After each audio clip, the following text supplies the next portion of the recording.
Oh, hi. I didn't see you there. I'll be out in a jiffy.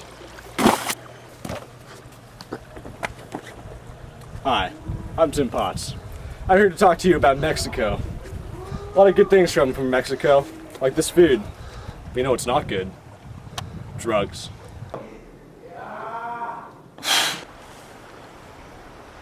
The Mexican drug war is an ongoing armed conflict between the Mexican drug cartels fighting for territory and the Mexican government trying to stop the violence.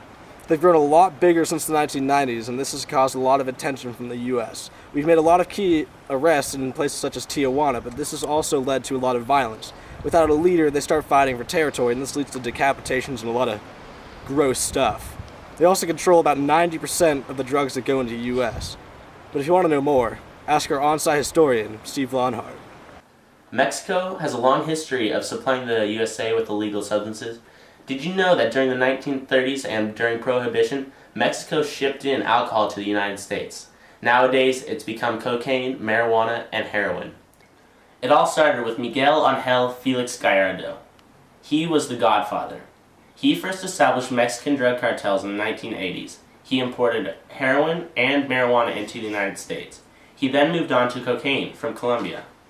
He had an expansive empire all throughout Mexico. He controlled it all. He had the monopoly.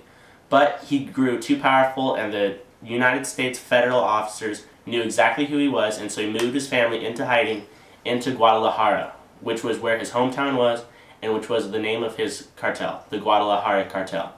Since then, he has divided up his empire into multiple different cartels and given them to each of his friends who also helped him in co-founding the Guadalajara Cartel.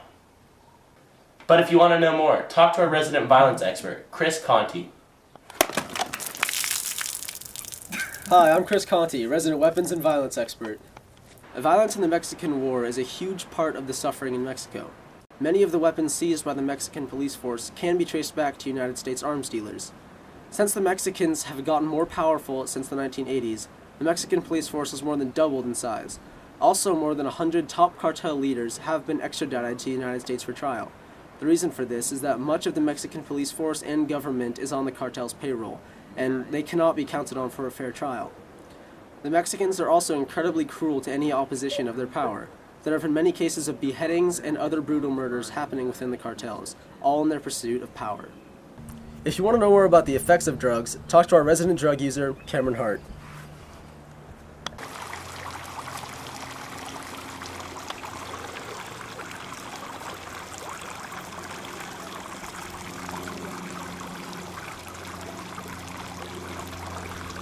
It's not sugar.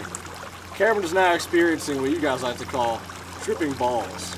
It's actually an unproportional amount of dopamine released into the brain, and it's very bad. Stimulants are crazy. Someone in Florida actually ate someone's face while on a stimulant. It seems great at the time, he's experiencing a euphoric feeling, and it's awesome. But what it does is it makes it so he can run out of dopamine, and it's going to make it very hard for him to enjoy life later on. Wow, Tim, those are a lot of cool facts. You might be asking yourself, how do we fix it? Well, I have a plan. Swan dive! It's a two-pronged attack.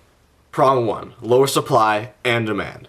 Educate everyone that drugs are bad and crack down on drug smuggling into the United States. In 2009, over 17 metric tons of cocaine were seized from crossing the southern border. That is a ridiculous amount. If we can increase drug crackdowns even by a little, that's still a huge dent on cartel income. Prong 2, economics. Mexico's economy is far too dependent on drug money. If we can find a way to stimulate the Mexican economy without the use of drugs, we will have made a large progression towards our goal. Here's how. Petroleum. Mexico has the 17th largest petroleum deposits in the world and its 18th largest natural gas source. If we can assist Mexico in utilizing these as opposed to drug money, this will be a far more stable platform for their economy. This will create jobs and be a less beheady system. But why would you care? A video alone isn't enough to get people interested.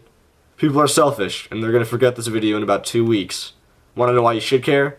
Gas prices are freaking ridiculous. With a closer, thus cheaper supply of oil, this could lower gas prices by quite a bit. Then you can go back to driving your SUVs and your Ford F5 billions. Problem solved.